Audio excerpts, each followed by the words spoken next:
The Adventures of Sherlock Holmes, by Sir Arthur Conan Doyle. Adventure 3. A Case of Identity.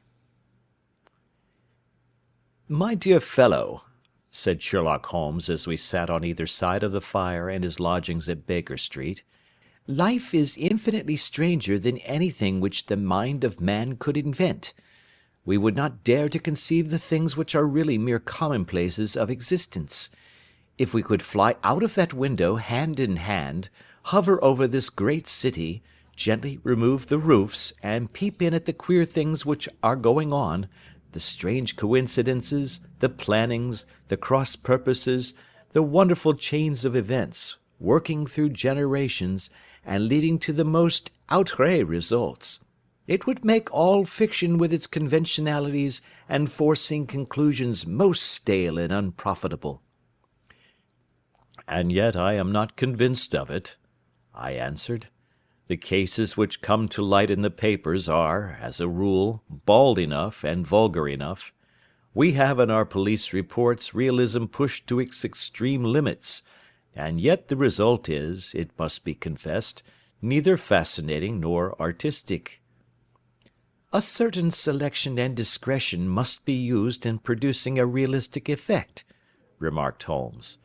"This is wanting in the police report, where more stress is laid, perhaps, upon the platitudes of the magistrate than upon the details, which to an observer contain the vital essence of the whole matter. Depend upon it, there is nothing so unnatural as the commonplace." I smiled and shook my head. "I can quite understand your thinking so," I said. "Of course, in your position of unofficial adviser and helper to everybody who is absolutely puzzled throughout 3 continents, you are brought in contact with all that is strange and bizarre. But here," I picked up the morning paper from the ground, "let us put it to a practical test. Here is the first heading upon which I come: A husband's cruelty to his wife. There is half a column of print, but I know without reading it that it is all perfectly familiar to me. There is, of course, the other woman, the drink, the push, the blow, the bruise, the sympathetic sister or landlady. The crudest of writers could invent nothing more crude." "Indeed, your example is an unfortunate one for your argument," said Holmes, taking the paper and glancing his eye down it. "This is the Dundas separation case, and, as it happens, I was engaged in clearing up some small points in connection with it. The husband was a teetotaler. There was no other woman, and the conduct complained of was that he had drifted into the habit of winding up every meal by taking out his false teeth and hurling them at his wife, which, you will allow, is not an action likely to occur to the imagination of the average story-teller. Take a pinch of snuff, doctor, and acknowledge that I have scored over you in your example." He held out his snuff-box of old gold, with a great amethyst in the centre of the lid. Its splendour was in such contrast to his homely ways and simple life that I could not help commenting upon it. "Ah," said he, "I forgot that I had not seen you for some weeks. It is a little souvenir from the King of Bohemia, in return for my assistance in the case of the Irene Adler papers." "And the ring?" I asked, glancing at a remarkable brilliant which sparkled upon his finger. "It was from the reigning family of Holland, though the matter in which I served them was of such delicacy that I cannot confide it even to you, who have been good enough to chronicle 1 or 2 of my little problems." "And have you any on hand just now?" I asked with interest. "Some 10 or 12, but none which present any feature of interest. They are important, you understand, without being interesting. Indeed, I have found that it is usually in unimportant matters that there is a field for the observation, and for the quick analysis of cause and effect which gives the charm to an investigation. The larger crimes are apt to be the simpler, for the bigger the crime, the more obvious, as a rule, is the motive. In these cases, save for one rather intricate matter which has been referred to me from Marseilles, there is nothing which presents any features of interest. It is possible, however, that I may have something better before very many minutes are over, for this is one of my clients, or I am much mistaken." He had risen from his chair and was standing between the parted blinds, gazing down into the dull, neutral-tinted London street. Looking over his shoulder, I saw that on the pavement opposite there stood a large woman with a heavy fur boa round her neck, and a large curling red feather in a broad-brimmed hat, which was tilted in a coquettish Duchess of Devonshire fashion over her ear. From under this great panoply she peeped up in a nervous, hesitating fashion at our windows, while her body oscillated backward and forward, and her fingers fidgeted with her glove buttons. Suddenly, with a plunge, as of the swimmer who leaves the bank, she hurried across the road, and we heard the sharp clang of the bell. "I have seen those symptoms before," said Holmes, throwing his cigarette into the fire. "Oscillation upon the pavement always means an affaire à coeur. She would like advice, but it is not sure that the matter is not too delicate for communication. And yet even here we may discriminate. When a woman has been seriously wronged by a man she no longer oscillates, and the usual symptom is a broken bell wire.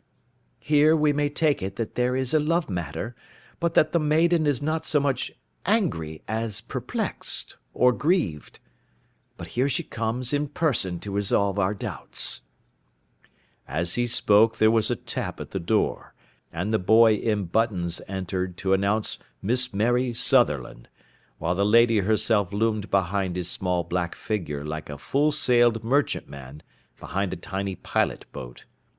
Sherlock Holmes welcomed her with the easy courtesy for which he was remarkable, and having closed the door and bowed her into an arm-chair, he looked her over in the minute yet abstracted fashion which was peculiar to him.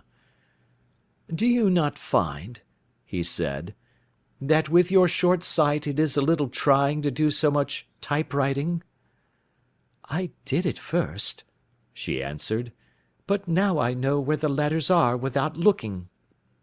Then, suddenly realizing the full purport of his words, she gave a violent start and looked up, with fear and astonishment upon her broad, good-humoured face. "You've heard about me, Mr. Holmes," she cried. "Else how could you know all that?" "Ha! Never mind," said Holmes, laughing. "It is my business to know things. Perhaps I have trained myself to see what others overlook. If not, why should you come to consult me?" "I came to you, sir, because I heard of you from Mrs. Etheridge, whose husband you found so easy when the police and everyone had given him up for dead. Oh, Mr. Holmes, I wish you would do as much for me. I'm not rich, but still I have 100 a year in my own right, besides the little that I make by the machine, and I would give it all to know what has become of Mr. Hosmer Angel." "Why did you come away to consult me in such a hurry?" asked Sherlock Holmes, with his finger-tips together and his eyes to the ceiling. Again a startled look came over the somewhat vacuous face of Miss Mary Sutherland.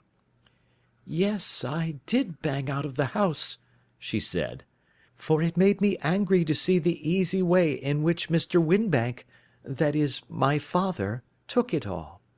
He would not go to the police, and he would not go to you, and so at last, as he would do nothing, and kept on saying that there was no harm done, it made me mad, and I just on with my things and came right away to you." "Your father?" said Holmes. "Your stepfather, surely, since the name is different." "Yes, my stepfather. I call him father, though it sounds funny, too, for he is only 5 years and 2 months older than myself." "And your mother is alive?" "Oh, yes, mother is alive and well. I wasn't best pleased, Mr. Holmes, when she married again so soon after father's death, and a man who was nearly 15 years younger than herself. Father was a plumber in the Tottenham Court Road, and he left a tidy business behind him, which mother carried on with Mr. Hardy, the foreman, but when Mr. Windibank came he made her sell the business, for he was very superior, being a traveller in wines. They got £4,700 for the goodwill and interest, which wasn't near as much as father could have got if he had been alive." I had expected to see Sherlock Holmes impatient under this rambling and inconsequential narrative, but, on the contrary, he had listened with the greatest concentration of attention. "Your own little income," he asked, "does it come out of the business?" "Oh, no, sir. It is quite separate and was left me by my Uncle Ned in Auckland. It is in New Zealand stock, paying 4.5%. £2,500 was the amount, but I can only touch the interest." "You interest me extremely," said Holmes, "and since you draw so large a sum as 100 a year, with what you earn into the bargain, you no doubt travel a little and indulge yourself in every way. I believe that a single lady can get on very nicely upon an income of about £60. "I could do with much less than that, Mr. Holmes, but you understand that as long as I live at home I don't wish to be a burden to them, and so they have the use of the money just while I am staying with them. Of course, that is only just for the time. Mr. Windibank draws my interest every quarter and pays it over to mother, and I find that I can do pretty well with what I earn at typewriting. It brings me twopence a sheet, and I can often do from 15 to 20 sheets in a day." "You have made your position very clear to me," said Holmes. "This is my friend, Dr. Watson, before whom you can speak as freely as before myself. Kindly tell us now all about your connection with Mr. Hosmer Angel." A flush stole over Miss Sutherland's face, and she picked nervously at the fringe of her jacket. "I met him first at the gasfitters' ball," she said. "They used to send father tickets when he was alive, and then afterwards they remembered us, and sent them to mother. Mr. Windibank did not wish us to go. He never did wish us to go anywhere. He would get quite mad if I wanted so much as to join a Sunday school treat. But this time I was set on going, and I would go, for what right had he to prevent? He said the folk were not fit for us to know, when all father's friends were to be there, and he said that I had nothing fit to wear, when I had my purple plush that I had never so much as taken out of the drawer. At last, when nothing else would do, he went off to France upon the business of the firm, but we went, mother and I, with Mr. Hardy, who used to be our foreman, and it was there I met Mr. Hosmer Angel." "I suppose," said Holmes, "that when Mr. Windibank came back from France, he was very annoyed at your having gone to the ball." "Oh, well, he was very good about it. He laughed, I remember, and shrugged his shoulders, and said there was no use denying anything to a woman, for she would have her way." "I see. Then at the gasfitters' ball you met, as I understand, a gentleman called Mr. Hosmer Angel." "Yes, sir.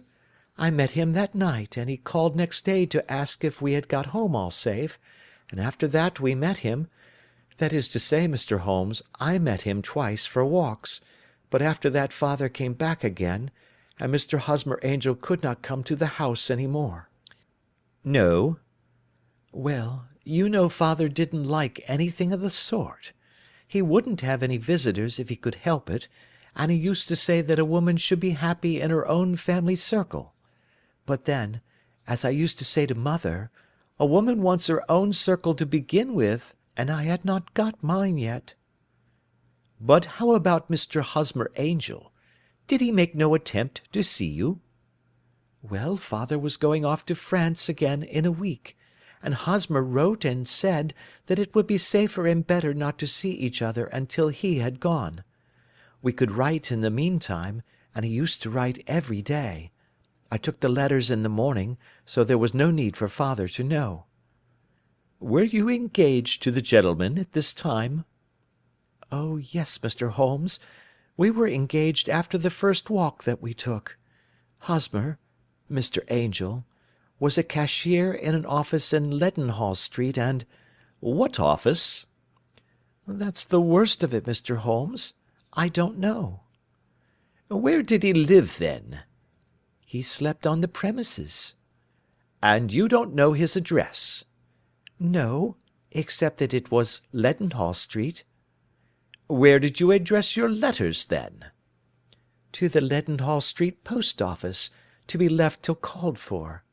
He said that if they were sent to the office he would be chaffed by all the other clerks about having letters from a lady, so I offered to typewrite them, like he did his, but he wouldn't have that, for he said that when I wrote them they seemed to come from me, but when they were typewritten he always felt that the machine had come between us. That will just show you how fond he was of me, Mr. Holmes, and the little things that he would think of." "It was most suggestive," said Holmes. "It has long been an axiom of mine that the little things are infinitely the most important. Can you remember any other little things about Mr. Hosmer Angel?" "He was a very shy man, Mr. Holmes. He would rather walk with me in the evening than in the daylight, for he said that he hated to be conspicuous. Very retiring and gentlemanly he was. Even his voice was gentle. He'd had the quinsy and swollen glands when he was young, he told me, and it had left him with a weak throat and a hesitating, whispering fashion of speech. He was always well dressed, very neat and plain, but his eyes were weak just as mine are, and he wore tinted glasses against the glare." "Well, and what happened when Mr. Windibank, your stepfather, returned to France?" "Mr. Hosmer Angel came to the house again, and proposed that we should marry before father came back. He was in dreadful earnest, and made me swear, with my hands on the testament, that whatever happened I would always be true to him. Mother said he was quite right to make me swear, and that it was a sign of his passion. Mother was all in his favour from the first, and was even fonder of him than I was. Then, when they talked of marrying within the week, I began to ask about father, but they both said never to mind about father, but just to tell him afterwards, and mother said she would make it all right with him. I didn't quite like that, Mr. Holmes. It seemed funny that I should ask his leave, as he was only a few years older than me, but I didn't want to do anything on the sly, so I wrote to father at Bordeaux, where the company has its French offices, but the letter came back to me on the very morning of the wedding." "It missed him, then?" "Yes, sir, for he had started to England just before it arrived." "Ha! That was unfortunate. Your wedding was arranged, then, for the Friday. Was it to be in church?" "Yes, sir, but very quietly.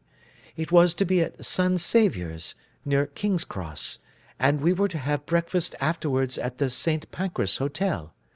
Hosmer came for us in a hansom, but as there were two of us, he put us both into it and stepped himself into a four-wheeler, which happened to be the only other cab in the street. We got to the church first, and when the four-wheeler drove up we waited for him to step out, but he never did, and when the cabman got down from the box and looked, there was no one there. The cabman said that he could not imagine what had become of him, for he had seen him get in with his own eyes. That was last Friday, Mr. Holmes, and I have neither seen nor heard anything since then to throw any light upon what has become of him." "It seems to me that you have been very shamefully treated," said Holmes. "Oh, no, sir. He was too good and kind to leave me so. Why, all the morning he was saying to me that, whatever happened, I was to be true, and that even if something quite unforeseen occurred to separate us, I was always to remember that I was pledged to him, and that he would claim his pledge sooner or later. It seemed strange talk for a wedding morning, but what has happened since gives a meaning to it." "Most certainly it does. Your own opinion is, then, that some unforeseen catastrophe has occurred to him?" "Yes, sir. I believe that he foresaw some danger, or else he would not have talked so, and then I think that what he foresaw happened." "But you have no notion as to what it could have been?" "None." "One more question. How did your mother take the matter?" She was angry, and said that I was never to speak of the matter again." "And your father? Did you tell him?" "Yes, and he seemed to think, with me, that something had happened, and that I should hear of Hosmer again. As he said, what interest could any one have in bringing me to the doors of the church, and then leaving me? Now, if he had borrowed my money, or if he had married me and got my money settled on him, there might be some reason, but Hosmer was very independent about money, and never would look at a shilling of mine. And yet, what could have happened? And why could he not write? Oh, it drives me half mad to think of it, and I can't sleep a wink at night." She pulled a little handkerchief out of her muff, and began to sob heavily into it. "I shall glance into the case for you," said Holmes, rising, "and I have no doubt that we shall reach some definite result. Let the weight of the matter rest upon me now, and do not let your mind dwell upon it further. Above all, try to let Mr. Hosmer Angel vanish from your memory, as he has done from your life." "Then you don't think I'll see him again?" "I fear not." "Then what has happened to him?" "You will leave that question in my hands. I should like an accurate description of him, and any letters of his which you can spare." "I advertised for him in last Saturday's Chronicle," said she. "Here is the slip, and here are 4 letters from him." "Thank you. And your address?" "Number 31 Lion Place, Camberwell." "Mr. Angel's address you never had, I understand. Where is your father's place of business?" "He travels for Westhouse and Marbank, the great claret importers of Fenchurch Street." "Thank you. You have made your statement very clearly. You will leave the papers here, and remember the advice which I have given you. Let the whole incident be a sealed book, and do not allow it to affect your life." "You are very kind, Mr. Holmes, but I cannot do that. I shall be true to Hosmer. He shall find me ready when he comes back." For all the preposterous hat and the vacuous face, there was something noble in the simple faith of our visitor which compelled our respect. She laid her little bundle of papers upon the table and went her way, with a promise to come again whenever she might be summoned. Sherlock Holmes sat silent for a few minutes with his finger-tips still pressed together, his legs stretched out in front of him, and his gaze directed upward to the ceiling. Then he took down from the rack the old and oily clay pipe, which was to him as a counsellor, and, having lit it, he leaned back in his chair, with the thick blue cloud-wreaths spinning up from him, and a look of infinite languor in his face. "Quite an interesting study, that maiden," he observed. "I found her more interesting than her little problem, which, by the way, is rather a trite one. You will find parallel cases, if you consult my index, in Andover in '77, and there was something of the sort at The Hague last year. Old as is the idea, however, there were 1 or 2 details which were new to me, but the maiden herself was most instructive." "You appeared to read a good deal upon her which was quite invisible to me," I remarked. "Not invisible, but unnoticed, Watson. You did not know where to look, and so you missed all that was important. I can never bring you to realize the importance of sleeves, the suggestiveness of thumbnails, or the great issues that may hang from a bootlace. Now, what did you gather from that woman's appearance? Describe it." "Well, she had a slate-coloured, broad-brimmed straw hat, with a feather of a brickish red. Her jacket was black, with black beads sewn upon it, and a fringe of little black jet ornaments. Her dress was brown, rather darker than coffee colour, with a little purple plush at the neck and sleeves. Her gloves were greyish and were worn through at the right forefinger. Her boots I didn't observe. She had small, round, hanging gold earrings, and a general air of being fairly well-to-do in a vulgar, comfortable, easy-going way." Sherlock Holmes clapped his hands softly together, and chuckled. "'Pon my word, Watson, you are coming along wonderfully. You have really done very well indeed. It is true that you have missed everything of importance, but you have hit upon the method, and you have a quick eye for colour. Never trust to general impressions, my boy, but concentrate yourself upon details. My first glance is always at a woman's sleeve. In a man it is perhaps better first to take the knee of the trouser. As you observe, this woman had plush upon her sleeves, which is a most useful material for showing traces. The double line a little above the wrist, where the typewriter presses against the table, was beautifully defined. The sewing machine, of the hand type, leaves a similar mark, but only on the left arm, and on the side of it farthest from the thumb, instead of being right across the broadest part, as this was.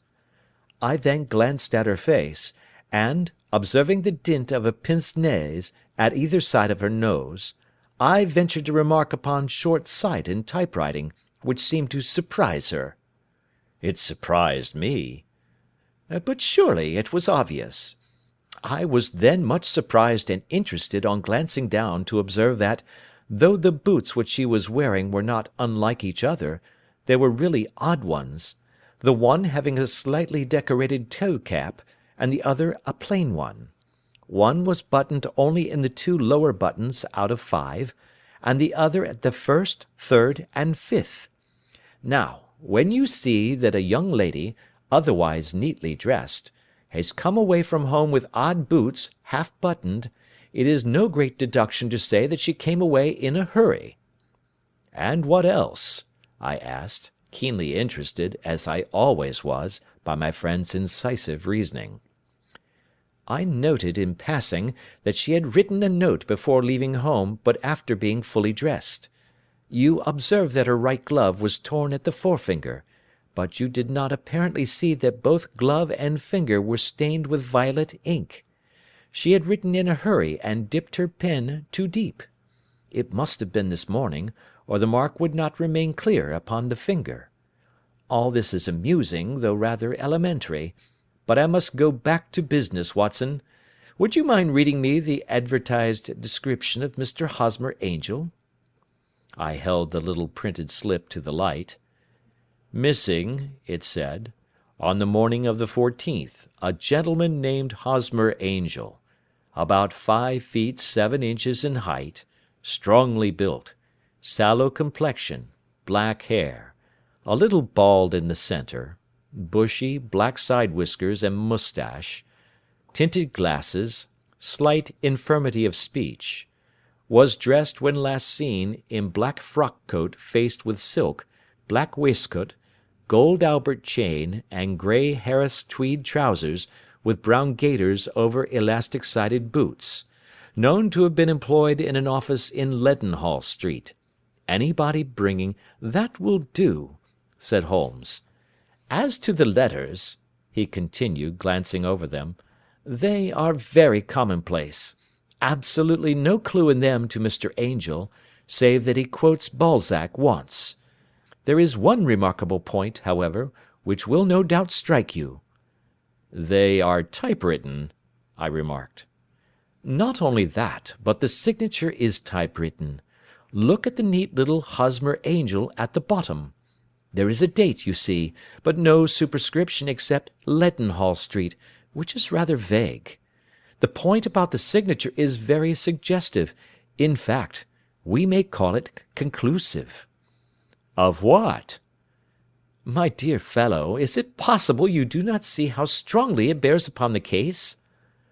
"I cannot say that I do, unless it were that he wished to be able to deny his signature if an action for breach of promise were instituted."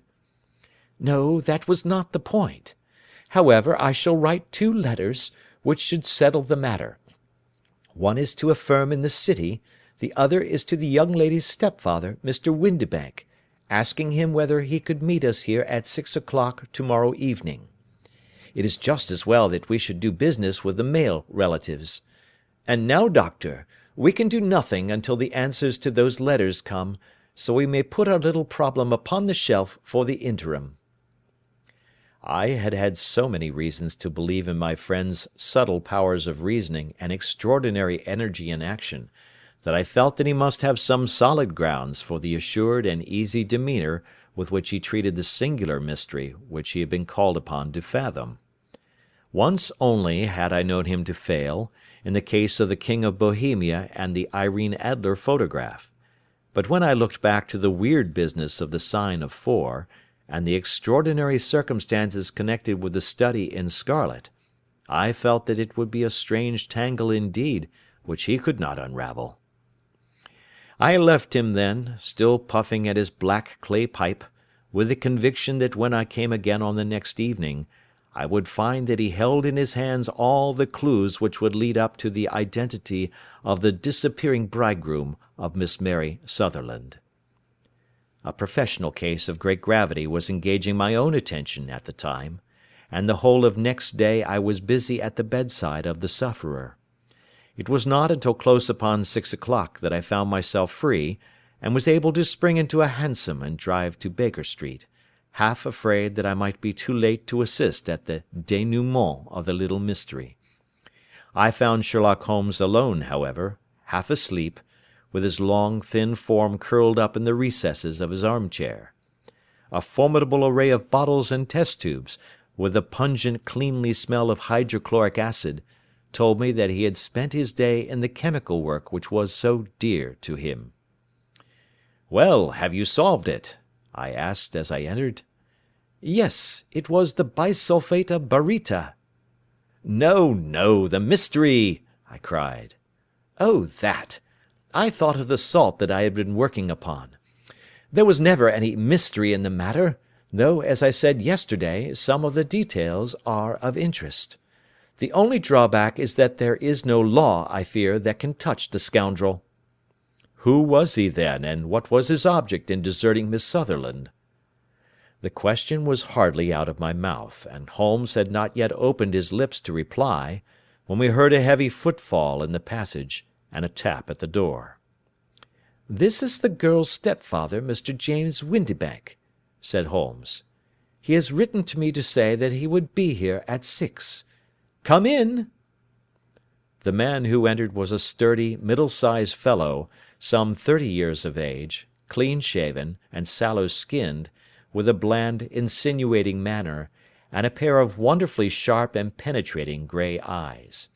He shot a questioning glance at each of us, placed his shiny top-hat upon the sideboard, and with a slight bow sidled down into the nearest chair. "Good evening, Mr. James Windibank," said Holmes. "I think that this typewritten letter is from you, in which you have made an appointment with me for 6 o'clock?" "Yes, sir. I am afraid that I am a little late, but I am not quite my own master, you know. I am sorry that Miss Sutherland has troubled you about this little matter, for I think it is far better not to wash linen of the sort in public. It was quite against my wishes that she came, but she is a very excitable, impulsive girl, as you may have noticed, and she is not easily controlled when she has made up her mind on a point. Of course, I did not mind you so much, as you are not connected with the official police, but it is not pleasant to have a family misfortune like this noised abroad. Besides, it is a useless expense, for how could you possibly find this Hosmer Angel?" "On the contrary," said Holmes quietly, "I have every reason to believe that I will succeed in discovering Mr. Hosmer Angel." Mr. Windibank gave a violent start and dropped his gloves. "I am delighted to hear it," he said. "It is a curious thing," remarked Holmes, "that a typewriter has really quite as much individuality as a man's handwriting. Unless they are quite new, no two of them write exactly alike. Some letters get more worn than others, and some wear only on one side. Now, you remark in this note of yours, Mr. Windibank, that in every case there is some little slurring over of the E, and a slight defect in the tail of the R.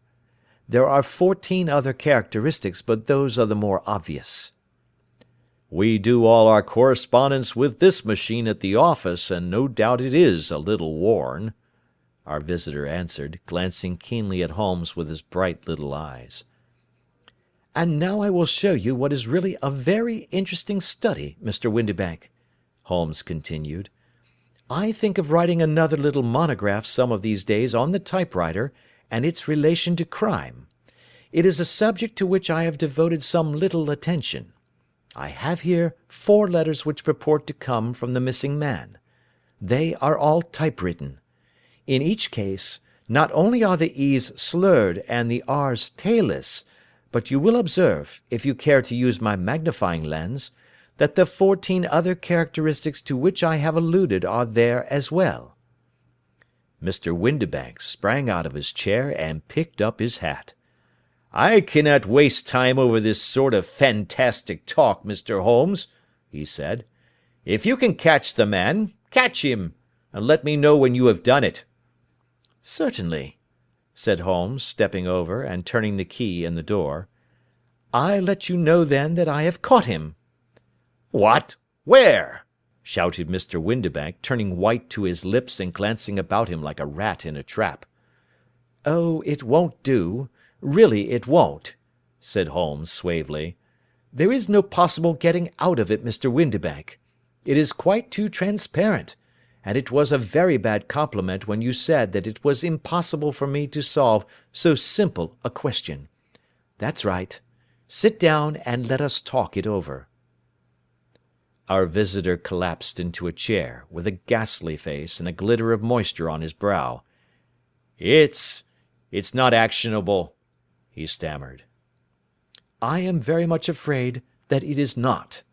But between ourselves, Windibank, it was as cruel and selfish and heartless a trick in a petty way as ever came before me. Now, let me just run over the course of events, and you will contradict me if I go wrong."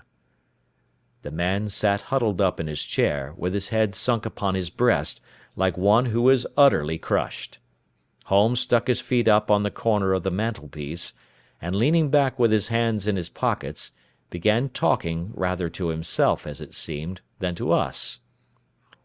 "The man married a woman very much older than himself for her money," said he, "and he enjoyed the use of the money of the daughter as long as she lived with them. It was a considerable sum, for people in their position, and the loss of it would have made a serious difference. It was worth an effort to preserve it.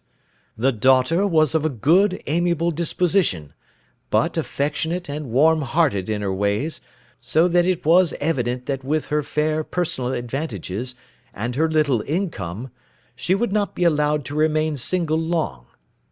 Now her marriage would mean, of course, the loss of 100 a year, so what does her stepfather do to prevent it? He takes the obvious course of keeping her at home, and forbidding her to seek the company of people of her own age. But soon he found that that would not answer for ever. She became restive, insisted upon her rights, and finally announced her positive intention of going to a certain ball.